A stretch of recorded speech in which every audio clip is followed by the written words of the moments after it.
In a televised address, President Gustavo Petro defended his policies and announced new measures against armed groups behind weeks of targeted killings of police and soldiers. Violence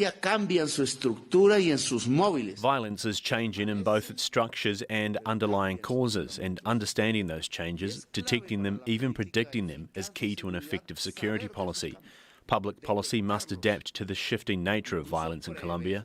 If we apply policies designed for a previous phase that no longer reflects the current reality, we will fail. The move aims to reassure Colombians. In the past weeks, at least 27 members of the country's security forces were killed in a wave of violence led by the Clan del Golfo, one of the country's most powerful criminal organizations.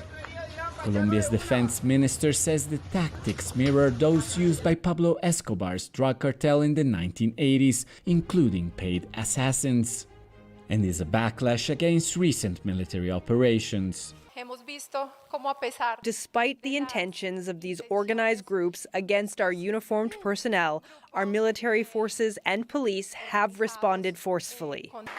Petro's ambitious push for total peace through negotiations with Colombia's remaining rebel groups and criminal organizations has mostly failed to produce results.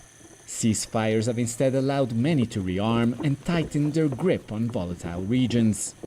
The result, police forces nationwide are on high alert.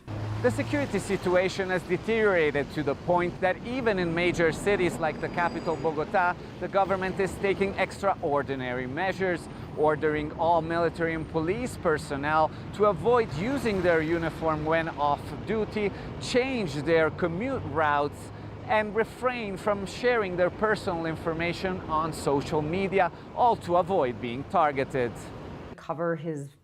Security analysts say successive governments' failure to implement the 2016 peace deal with FARC rebels has fueled the rise of new criminal groups, who now dominate drug trafficking and illegal mining.